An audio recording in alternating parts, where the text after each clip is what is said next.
Well, the best story is how I met you, because I got DMs on Instagram from two different people telling me, you know what, there is this Zoom tonight, and it would be so much fun if you just popped in and say hello. And I was like, well, like I knew nothing about who is hosting Zoom, nothing, right?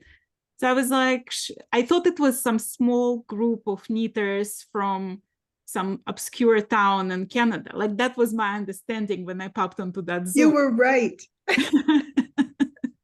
And it was like suddenly we're having an interview here. So it's sometimes like great things happen unexpectedly.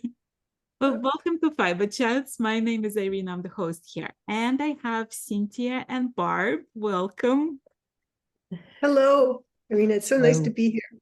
Thank you. So I discovered Yarn University relatively recently. And ironically enough, I just finished my Rowan series and I realized that you teach with Rowan Connect. So it's like, I feel like it's all the stars aligned and we were meant to meet and have this conversation. So welcome.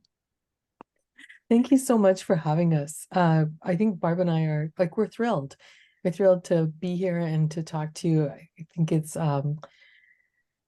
part of what we're trying to do. And we have a backstory, and it's about, making connections and how, kind of COVID or the pandemic threw us into this new kind of environment where we are making connections this way, over video.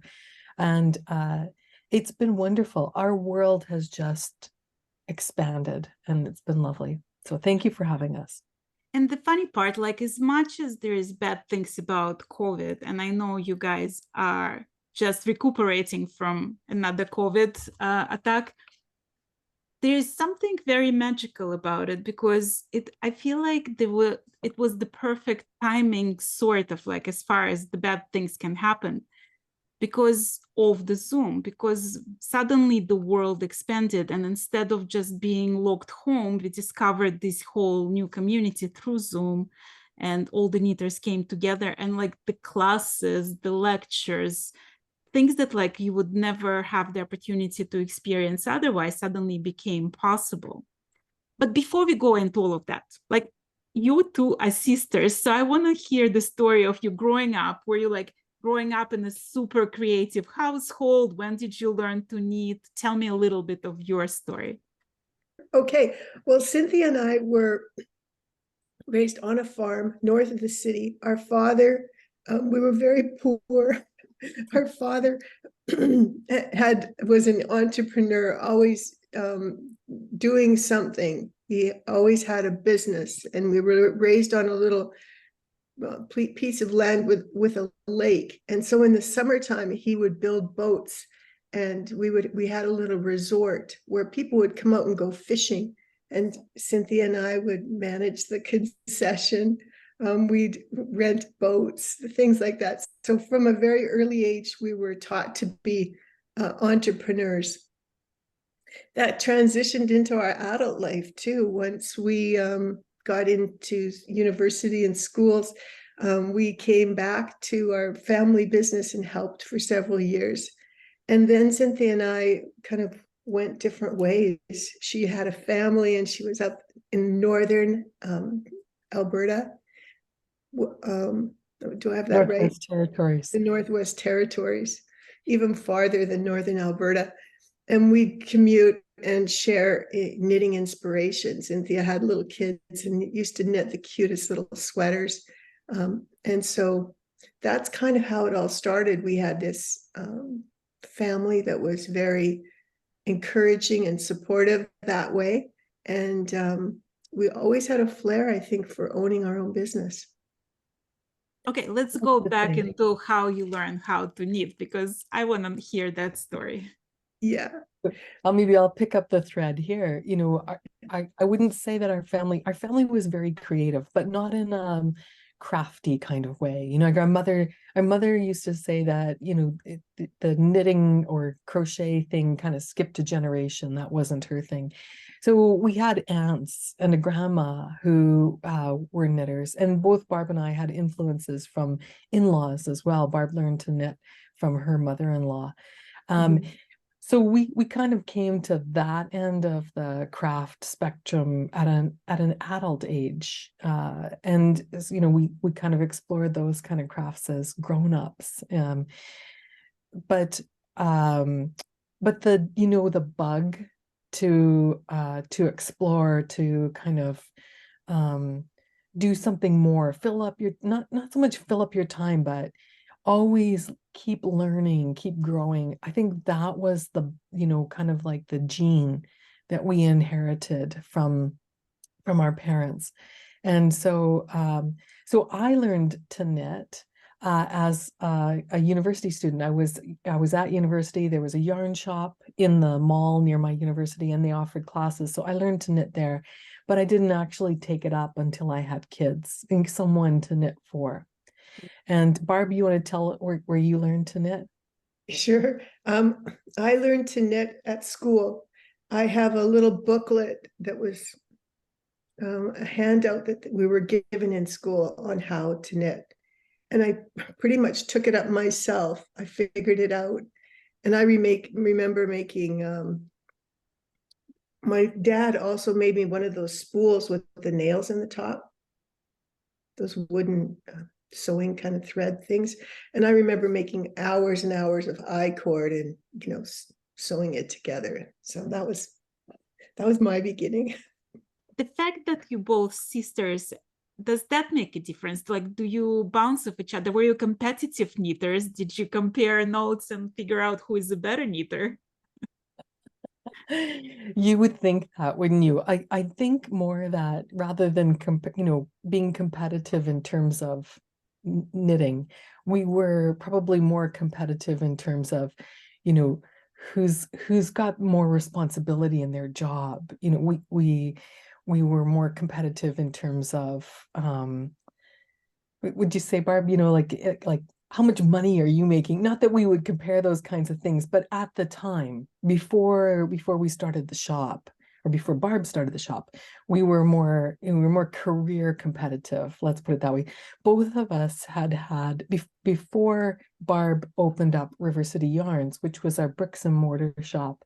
Both of us had a career in different areas. We had left home, gone to school, did all those things, had you know, these big important jobs, and then we came back and helped our family with the family business as a part-time gig. You know, on top of working full-time, we were also managing the holiday trailer resort at the lake on weekends. And then something happened, Barb, and you decided to take this entrepreneurial bent in your life. So I'll let you back to that. Well, Cynthia and I both had, like she said, careers, and I had one, for our telecommunications company that I worked for like 30 years.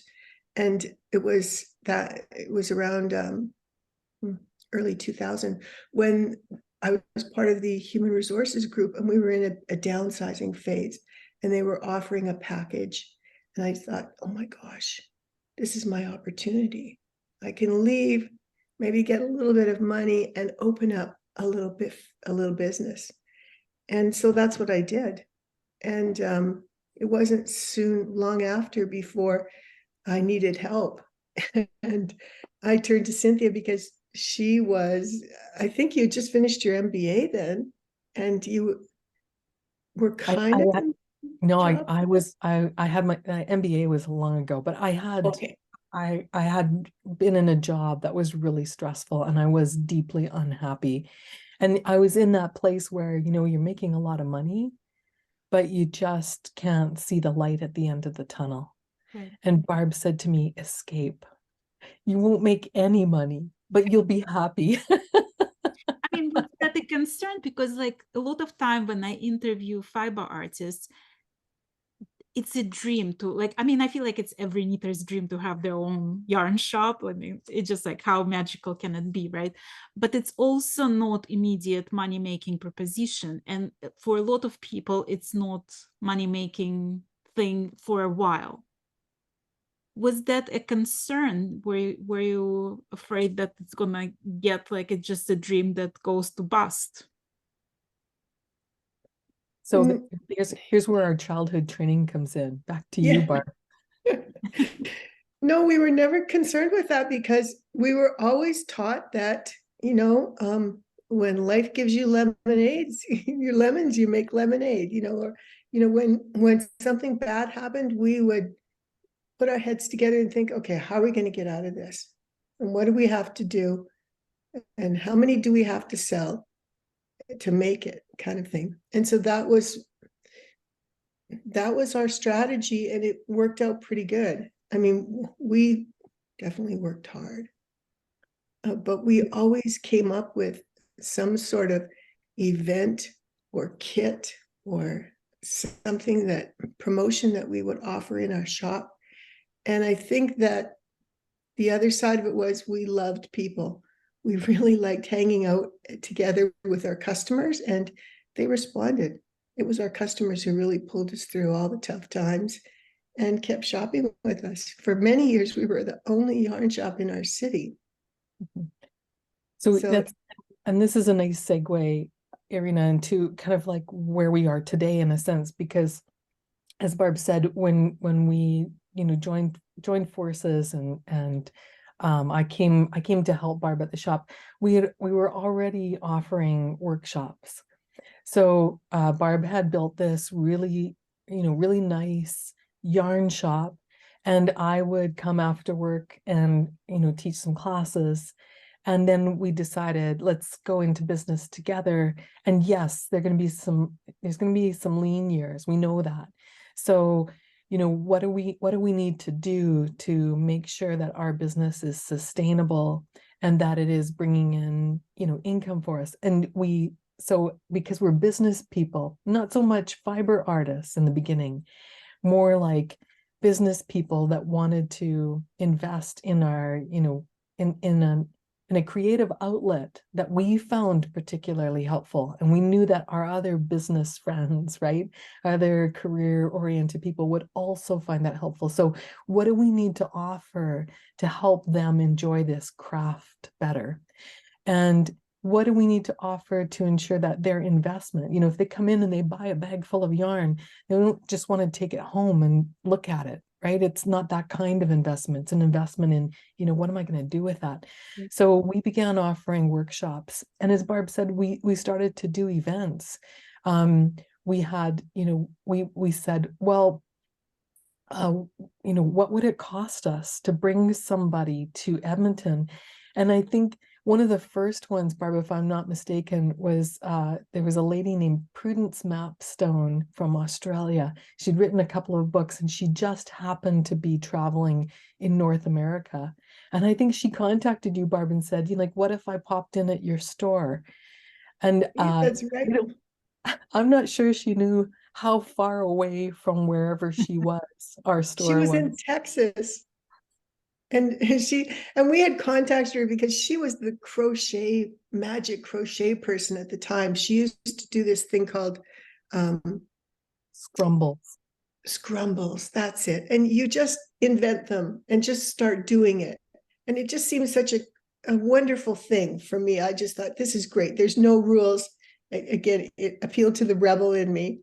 And I contacted her, and she said, well, isn't this something? I'm going to be in Texas. And that surely can't be very far from Edmonton.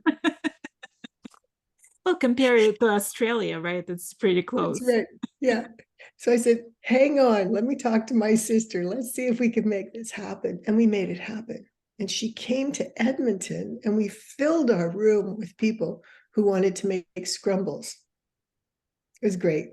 Yeah. Well, I mean, the thing is, like, okay, you started with inviting somebody who was already teaching, but now you teaching. I want to hear about the first class you gave. Oh my goodness, Irina, I was just thinking about this the other night because I used to teach a class on stranded colorwork and inventing your own, colorwork designs on mittens. And I taught classes on knitting socks. And I look back on it now and I think, I told people the wrong things. I didn't give them very good advice because I I hadn't taken that many classes myself. I was a good stranded colorwork knitter. And, I still love stranded colorwork, right? But, I was a newbie, and I didn't know all this stuff. And so part of what has happened to us is that over the 20 plus years that we owned River City Yarns, we would invest in our own learning every year. We would take classes on being better yarn shop owners, and we would take classes on being better knitters and crocheters.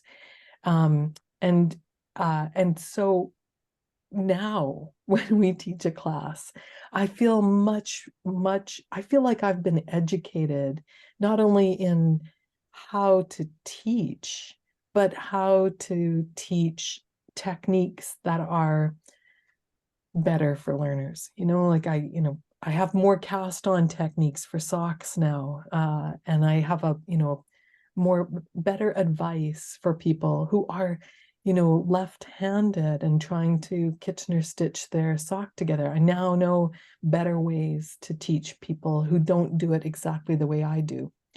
And so those early days, I feel apologetic to all those people I taught in the beginning and said, you must do a long tail cast on for your sock. It's not true. It's not true at all. I helped out by staying out of the way and picking up the classes that were kind of unusual. I like to do all the, kind of weird things like knitting with beads and felting and things that required not so much precision, and helping people fix their mistakes and do finishing. So we each kind of had our little niche. And then the other thing I want to mention is that we also looked to experts, because we knew that while we were really great at the business end and pulling things together, there were people out there who really had great knowledge. And so we called upon a number of people to come and teach classes at our store.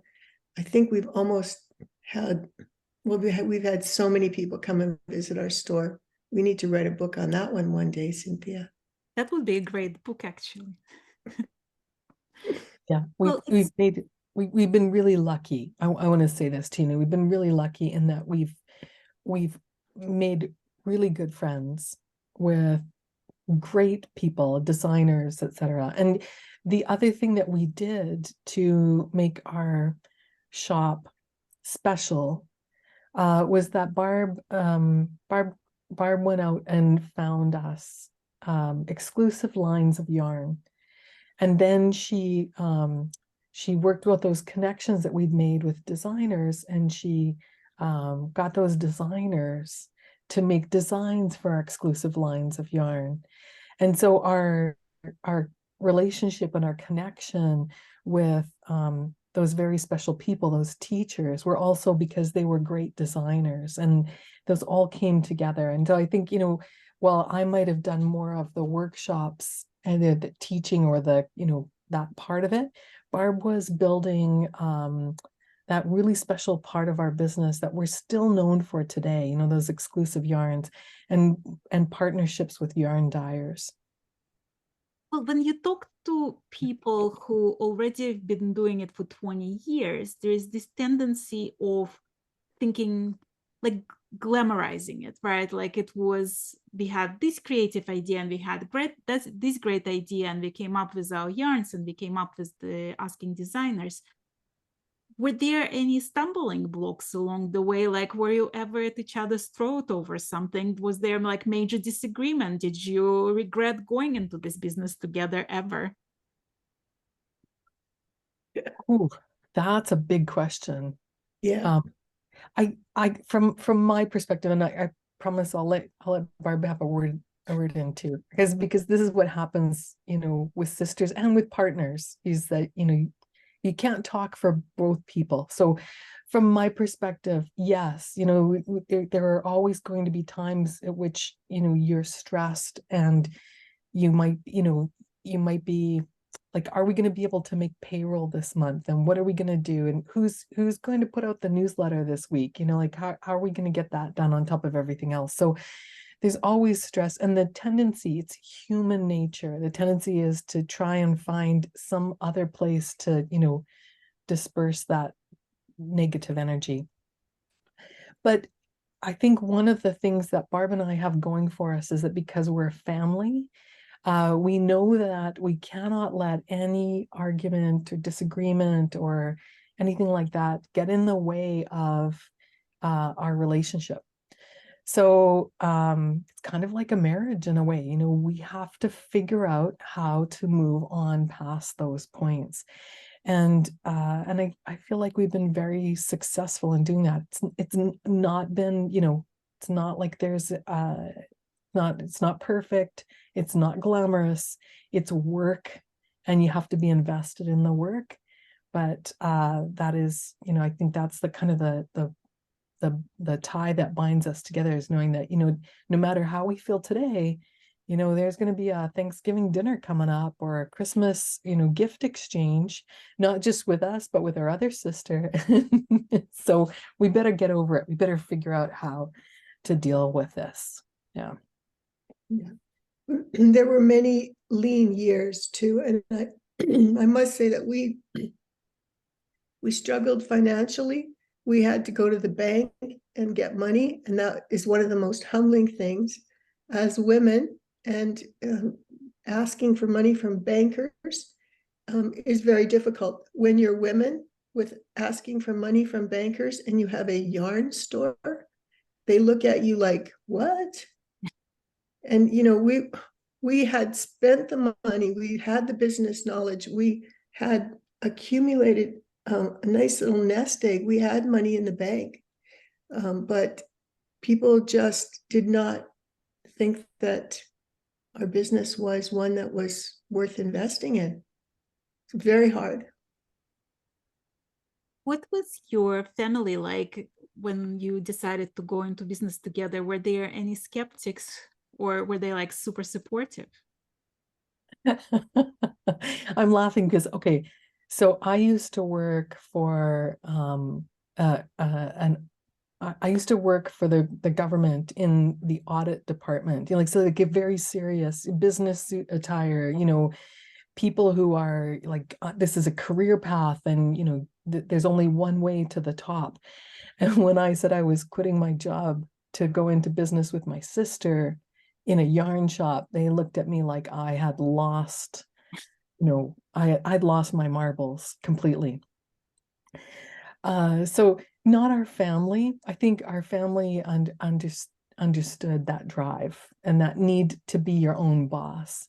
But certainly friends and colleagues, from my perspective, thought I would be back. Let me go and have this little 2-year adventure, and then when I was destitute, I'd come back, asking for my job back. And it never happened. I mean, that must be like a very proud moment, the fact that against all odds, you did not fail. Yeah, it is very, we are very proud, because there came this point, right? We had our bricks and mortar shop, and we had workshops, and we had a warehouse with yarn in it, yarn that we purchased from Peru directly from the mill. We had this, I feel like, a very successful retail and service kind of business going. And then COVID hit, the pandemic hit, and every business was ordered to close their doors and figure things out. We had to let go of all of our staff, which was, when we first said, don't come into work because, we were in lockdown. We don't know how long this is going to last, so we'll lay you off. And that way, if you need to apply for CERB or anything else, you can. And then it just kept going and kept going and kept going. And, eventually we had to say, there isn't a job to come back to. We can't run our business the way that we used to. And that was a really hard time. But we continued to pivot. And Barb, I'll turn it over to you because I think, you know, what we went through, you should describe. Well, again, Cynthia's right. We had, and it was COVID, and so everybody was stuck at home. And Cynthia and I were answering the phones every day, and people were going, help, I need something to do. I'm bored out of my tree. I can't stay in this house anymore. What am I going to do? And we said, don't worry. If you need yarn, we luckily had an online store. Cynthia built one for us many years before that. So we were really in a lucky spot. But she said, you know what? I'm going to hold a little event on Zoom. Come and join me. And, you know, we'll do a knit along during this. Don't worry, we've designed a pattern where you can put all your, you know, thoughts about COVID into this memory blanket. And so we started doing knit alongs and things like that. We pulled in our family because COVID was so spreading so quick. We had shifts in the store. My husband and I and my daughter would come in the morning and fulfill all the orders that had come in overnight and ship them out. Cynthia and her husband and her daughter would come in and do the bookkeeping and answer all the curbside requests that had come and fulfill orders out the front door that had come from locals. So we developed 2 shifts where we didn't even kind of really see each other. One of us worked in the back of the store and the others worked in the front. For 2 years, we were healthy. We never got sick. So we made it work, but it was difficult. It was really tough. It was exhausting. And that was the thing too. We had so many workshops going, and then the lockdown happened, and I had to call people and say, you know, we're not sure how long this is going to last, but you know, I can refund your money, or I can, you know, see if we can put something online. And as you mentioned before, Irina, that Zoom came around, and we said, well, let's try this platform. Let's see if we can do it for workshops. And so while we were continuing to do curbside pickup and, you know, contactless deliveries via Canada Post, etc., we also started to experiment with holding, as Barb said, knit-alongs and then classes online. And then we thought, hey, you know, like we can do this. And I think the first organization I saw doing really professional online classes was Vogue, because Vogue Knitting Live had to cancel their in-person events, and they went to this virtual Knit Live platform. And they started using document cameras and things like that to, you know, be able for their instructors to be able to show their hands. And we all started saying, oh, hey, this isn't a bad way to learn concepts in knitting. In fact, this is actually better, right? Because you can, you know, you don't have to, in an in-person class, if the teacher wants to demonstrate something, everybody gets up from their chairs and they go and they stand around behind the instructor and watch over their shoulder. And you kind of better get it, right? Because now you have to go down and try it yourself. On Zoom, we could all see the instructor's hands right there, and we could record it. So if you needed to review it later, then you could. So we started offering our workshops, our local in-person workshops, as well as the kind of workshops we would offer at a retreat with, you know, with a big name instructor, right? And it turned into something that was really, I think, really beneficial to not only for us to help continue to support our business, but for those instructors who were no longer able to go to in-person events. And for some of, you know, our customers who would, I'll never forget, you know, like I pulled a class in the store, and inevitably somebody would call and say, I've got a flat tire, I'm stuck in traffic, I don't feel well. And now I know, what can I do? Because I can't replay that in-person workshop. Or the instructor would say, I'm stuck in a snowbank. Now I have to teach the class, or at least, you know, get people warmed up, get them started, etc. So Zoom really changed a lot of that for us. And I feel like our workshop offerings have just blossomed at that point. Well, but it's like you keep on mentioning luck and we got lucky and we got lucky, but like I don't hear luck. I hear like a lot of ingenuity and maybe even being ahead of time, because a lot of people with the brick and mortar stores started thinking about building the website during COVID. You already had it. Do you We think were always thinking ahead. We were always thinking ahead, Irina. And Cynthia laughs at me, but we had a plan A, a plan B, and a plan C all the time. Because that's the way this business was. There were so many curves thrown at us all the time. Even when COVID hit, the next curves were all of the supplier issues.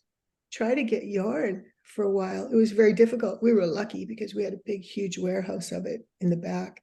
I was a little looking ahead there too. We always were, and to try and save costs, we would order in big shipments to save on shipping because we're located in such a kind of remote part of Canada. So we were always trying to think ahead. And I think that part of Cynthia and I too are sitting here every day talking to each other thinking, well, what do we want our lives to be like after COVID? And so we started to think about our own families and how we were going to kind of semi-retire, because that was our next phase of life. Right. We were a little burned out too, because we had worked every day for years. That's the thing. Like, when you have retail store, right? Like a lot of people also think it's so cool. You come, you open the store, you get your needles, you're surrounded by beautiful yarn, and you just sit and knit there, and people come and they chat with you and they admire your knitting. And every time I talk to the yarn store owners, that's not the thing. That's not what's actually happening. That's right. You're right. That is the fantasy. And it's not reality by any means. So in reality, you come and you unlock the store. You make sure, first of all, that you have staff, because if you don't, then you're also replacing somebody on the floor. You make sure all the yarn is in pristine condition. You sweep, you wash the floors, you check the Clean float, the toilet, register. You make a coffee, and then the phone starts to ring. Customers come in, and you spend all day, talking to people, because it's not just about people coming in wanting to buy yarn. It's people coming in wanting to help with their pattern or help with their project. It's people coming in who just want recognition that they're important to somebody else. Your local yarn shop it's a community hub. And as yarn shop owners, we have to be grateful that people see us as that community hub. And so we're kind of like, we're not psychologists, but we're very close to that. We are that, we're that personal face on a local business. And so your local yarn shop owner and the staff who work in that shop have a very big job, and there is no time to knit, unfortunately. Right. Well, when you started your store, you were like in this town, so I'm sure people who were knitters in that town or in surrounding communities, they knew you, and you were the local celebrities. Then you went into Yarn University, then you're teaching with Rowan. I'm sure it's a different experience. So you just came from a yarn festival. How was that? Like, are people like stopping you to say hello? Are you as knitting celebrities nowadays on the global level? Oh, thank you, Irina. But we're not drinking the Kool-Aid. We don't feel like I don't feel like I'm a celebrity. I don't think, Barb, you feel like you're a celebrity. Yeah. I feel like we are very real people. And yes, sometimes we'll get others coming up to us and saying, "I know you," or "I recognize your voice." I watch your podcast. We also started doing podcasts. Let's see, we're like on episode 82 and we do one a month. So like it's been 7 years since we've been doing podcasts. And we really love that. It's that I love it when somebody comes up to me and says, I watch your podcast. I really love that episode where that just feels really good.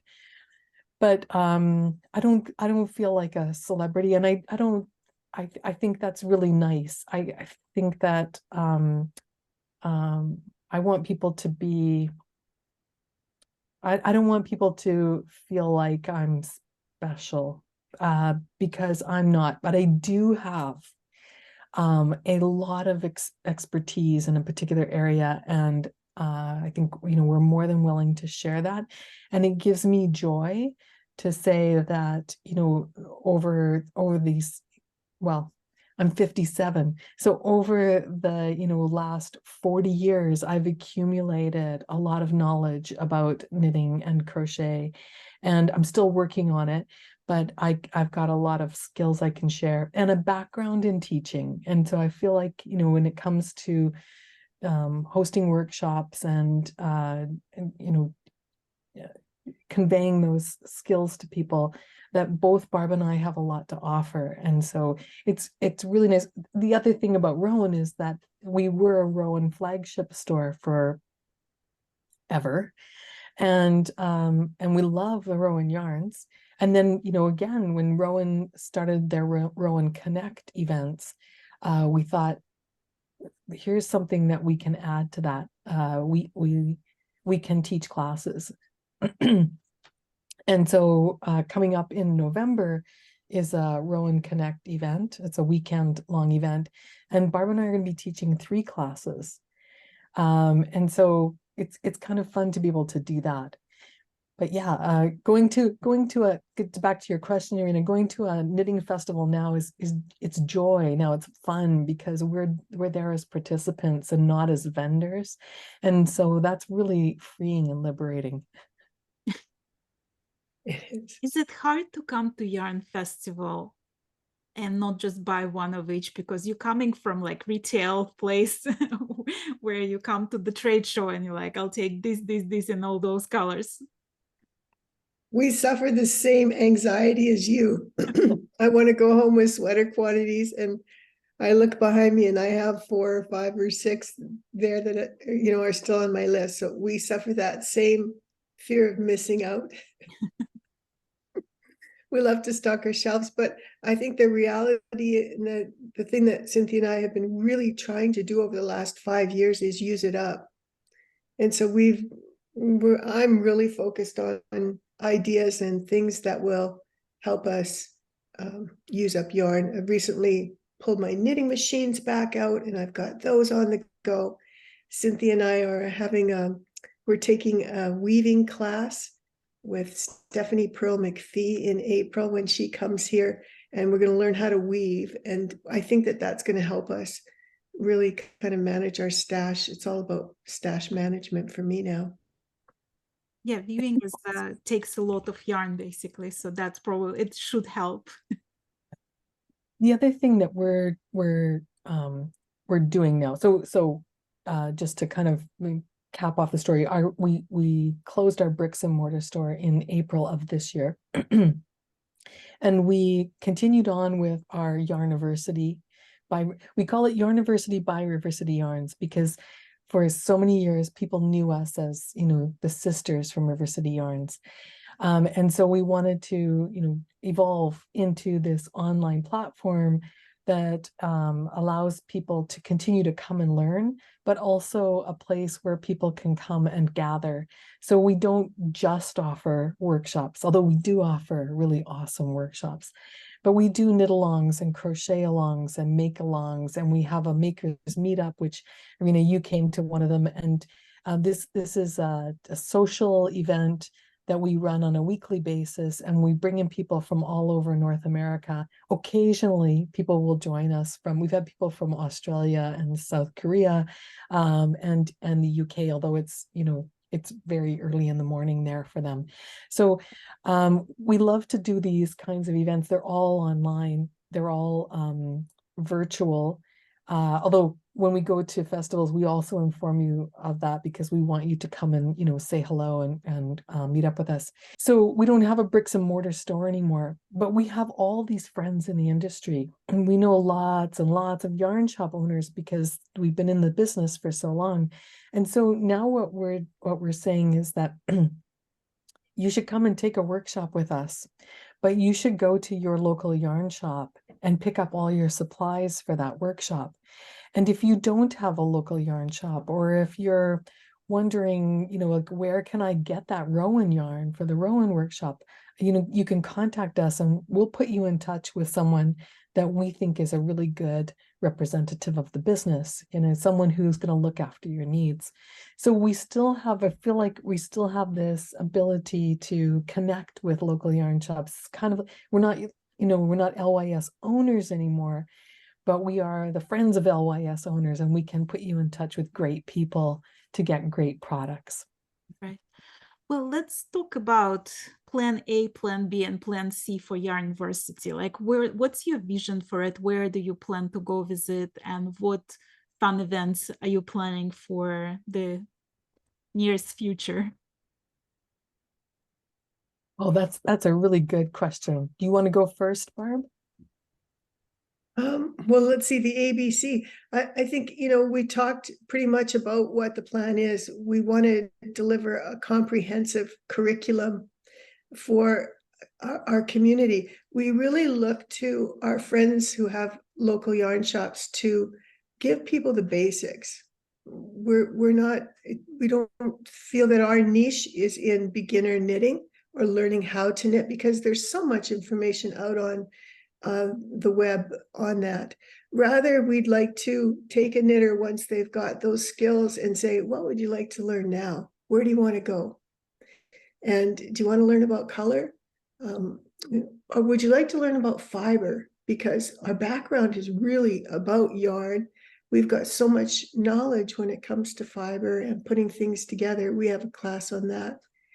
So it's really defining what is it that our customers and our friends want to learn about, and then we're developing the curriculum for that. Where we're going to go in the future, and what will plan B look like. Right now, it's kind of like on a steady growth. We're just seeing lots of excitement with this, so I haven't worried about the plan C and plan too much yet. But the other side of it is that we're really focused on our customers and building better knitters. I think that's what the goal is. We've always had that goal ourselves, and it's something that's really changed my knitting, and I wish that for everybody. Over to you. Well put. Well put. Excuse me. I think the other, you know, part of the goal is that we wanted to spend more time with our family. And so plan A also allows us to work from home. And that means that our time is just a little bit more flexible so that we can spend more time with our family. I think that's really important. And again, you know, I know I'm gonna kind of harpy on this, but that's the beauty of the Zoom classes, is that our, you know, our community can also spend more time with their family. So you know what?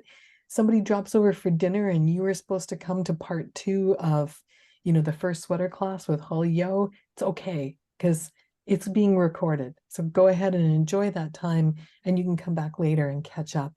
And I think that also, you know, our plans are not to get so big that we can't manage it and still have that, you know, work-life balance. We're not planning to, you know, create a platform where, you know, you would buy a subscription and you can log in anytime and there's that personal connection is gone. Our plan is to keep it old school and to say that, you know, you can log into a live class and one of us is going to be there and we'll be hosting the session, even if we're not teaching it. And when we are teaching, we're there together to support each other in that role. So what's coming up? We've got some great classes offered at Yarnversity. There you'll still find all the classes at our website, which is www.rivercityyarns yarniversity.com. We will add another URL to that, yarniversity.ca, but we're not there yet. So, and even when we are, you can always find us at rivercityyarns.com. We've got great classes for the fall and the winter. We're already starting to book into spring of next year for workshops. And we're continually adding new instructors to our community of our community of workshops. So that's really exciting. Barb and I are also teaching some classes in other places. We teach for Yarniversity, but we're also teaching for Rowan Connect. If I can, I'll just show you what I'm working on right now. One of the classes we're going to do for Rowan Connect is 2 socks at the same time. And so I've got a pair of socks here that I'm working on as a sample to show. I've got the heel flaps half done. And so, this is kind of taking sock knitting to an extreme where you say, like, I want them both on the same needle. Like, how do I do that? We are also doing an in-person event, a tour called Wool, Wine, and Wheels 2024. That's happening in April. And this is something that we did in the past, but it's been about 10 years since we did it. So I'll pass that back to you, Barb, to talk about, because this is kind of a big thing for us. Yeah, when we had our shop, we brought in an instructor, and we were so lucky here in Edmonton. And this is another thing that Cynthia and I want to celebrate, is the city that we live in. We love Edmonton, and we're so lucky because we're connected on the train tracks that take us from one end of the country in Montreal all the way through to Vancouver. And the train stops in Edmonton and continues along its way to Vancouver, and then it comes back. So Cynthia and I have done this trip in the past where we take people from Edmonton to Jasper National Park. In the old days, we used to do it on the train, and now we do it on a coach, and we come back on the train because the train company has changed their schedule. Long story. But there is still a leg on the train, and this train is vintage. It's like jumping into, a long time ago, and it's 5 hours of delight. You get to sit on the train and watch in these big windows the prairies going by you and the Rocky Mountains, and you're knitting and visiting with friends. And it's slow, and it stops at every single stop that there is. And it's a wonderful way to spend the day. And that's how we're going to wrap up our trip from Jasper. We're bringing Stephanie Pearl McPhee. She's one of our friends, and we think that she's Canada's treasure. I love her. She's got the most amazing sense of humor. She's very fun. And she's going to teach classes for us. And this year we've got a weaving class, which hits another one of my goals, which is to learn how to become a better weaver. Sounds really exciting, actually. And I just heard about it from Patrick, who was the one to tell me to join your Zoom meeting for the makers. What I found amazing is that there are a lot of people who have podcasts. There are a lot of people who do classes. Not all of them have monthly Zoom meetings to see. And like, I joined that Zoom meeting knowing nothing about what I'm joining. Was complete surprise to me. And to see, like, you could really feel the connection. You could really see those people being your friends and telling about bits of their life and showing what they're working on. Was like absolutely wonderful. What made you decide to do that? Because it's an extra responsibility that you don't necessarily make money on. We used to have a knit group that would come to the store on Thursday evenings, and I think lots of yarn shops do this, right? They'll have an in-person group in their shop. And so again, when the pandemic came and we shut down, we didn't have that anymore. And so it took a little while. We started doing some, as Barb said, some knit-alongs, some pandemic, relaxation knit-alongs. And then and we did a crochet along as well. And then we started to think, it would kind of miss that social atmosphere. Let's try this out. And so we did it, it's 1 hour, during the week. let's just throw it out there and see who comes out. And let's take what we like about these kinds of meetings and really hone them. So for example, sometimes you come to a social group and it's kind of chaotic. You know, two people are talking to each other here and two people are talking to each other over here. So Barb and I take a serious role in being the hosts of the meeting. And we don't have rules. We just say, you know, use the raise hand feature to tell us what you'd like to share, and that all sharing is allowed. You don't have, it doesn't have to be knitting, for example. We'd love to see your rug hooking. We'd love to see your embroidery, your cross stitch, or your paintings, or whatever you're making. Maybe it's apple pie. That's fine. It has become this group of regulars plus periodic new people coming in. And whenever we see a new name, we want to be sure to welcome that person and say thank you for coming, because always new people are welcome. You know, it's not cliquey. It's not, we want to be open and welcoming and inviting to everybody who comes. But I think that because we take this role as hosts, it helps to create a community that feels recognized. And there's no, you know, you don't have to talk over each other. You don't miss part of the conversation because you're engaged in a conversation over here. So it was really just a replacement for that social event that we used to have in the shop. But I think it's turned into something that I look forward to each week. I want to know, like, did you finish the sweater? And, you know, Patrick, for example, we've talked about Patrick a little bit, and I hope you don't mind, Patrick, but Patrick's been a wonderful character in our Zoom meetings because he's moved from different locations. When we first met him, he was in Manitoba, and then he moved to Lake Louise, and now he's living in Jasper. And he comes every week, and you never know where he's going to be. He might be outside, he might be inside, he might be working on a Stephen West knit, he might be working on a Rowan sweater. And so this Makers Meetup has regulars that have backstory, and they're always willing to share. And so it becomes a bit like a regular weekly TV program. You have to tune in and find out what's going on. Does Diane have a bear raiding her or her orchard, right? And I felt that because you were even giving them assignments, like, so by next week we expect you to finish at least the first sleeve, right? Like, we're gonna check on that. It was like very cute. It's fun. We did ourselves. a gift exchange last year at Christmas too. That was a lot of fun.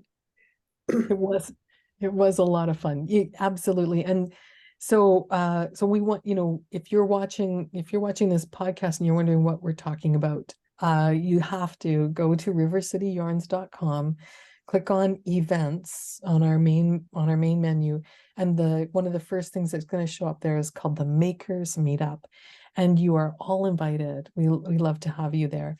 You can register to get the login codes. The login codes are also on the website. We know we take a bit of a risk in doing that and publishing the login codes, but you know what? So far so good. We've only had lovely people join us, and so we'd love to see you there too. Thank you. Well, I'm gonna put all this information in the description of this video so you guys can check it out, take a course, or join the makers meeting, or come on the train for this travel. That sounds like really amazing. I want to ask one last question because I know it's going to be asked in the comments. Can you tell me what you're wearing and what's on your mannequins? You go first, Cynthia. Okay, so I am wearing a yoked sweater. I'll stand up and show you more of it. It's called Amic Lake. That's AHMIC, Amic Lake Pullover by Ruth Gallo. I'll put that in the chat for you, Irina. The pattern's available on Ravelry, and I only had a limited amount of yarn. So I made my sweater short-sleeved. That saved on some yarn. And I also made a mistake on the short rows, and I'll show you that, and I'll tell you how I'm going to fix it. So there's some short row shaping, and I brought them too far in. So you can see how the variegated yarn here just kind of, I just don't like the way that it's laying across my chest. So we have this class with a lovely person named Fiona Ellis, and she teaches embellishment on knits, like how to embroider on your knit. So I'm going to do some duplicate stitching just below the yoke in that area, maybe just one more little line of dots below there, just to break up where those short rows are not looking the way that I think are totally pleasing. On my mannequin back here, I have a sweater. It's called, oh, there's my little effects coming in. I have a sweater called Martha. It's an old classic elite yarns pattern. This is a yarn company that doesn't exist anymore. It's one of my oldest sweaters, and I love it. So I wear it all the time. And around the neck of my mannequin, I have this Fair Isle sampler cowl. This is a pattern that we've published. It's a design that I made, and there's a hat and soon to come mittens. The purpose behind this one is to teach you, or to encourage you, to do stranded color work without catching up the floats. So in this example, you want to let the floats stretch right across the non-knitted area for that color, and that creates a surface on the right side without puckering, where the pattern detail is really nice. And so that's my mannequin wearing story. That's beautiful. Barb, do you want to tell me what's on yours? Yeah, I've got this is a pattern by, I want to say, Martin Story. This is Corinthian. This is an example of shadow knitting. I don't know if you can see. Yeah, it changes. It goes from stripes to blocks. Yeah, isn't that cool? It's really pretty. And it's done in felted tweed, and just one of my favorite pieces. Came It's from the beautiful. store. Yeah. Well, I want to thank you both for being my guests today. Thank you for telling me your story and sharing it with my viewers. It was absolutely lovely to get to know you. Kudos to you, Irina. Thank you so much for inviting us to be here. You have a lovely podcast, and we are totally in awe of the guests that you've had. We feel really humbled to be invited to your lineup of interviews. So thank you so much for spending time with us today. It's really nice to get to know you better. Thank you.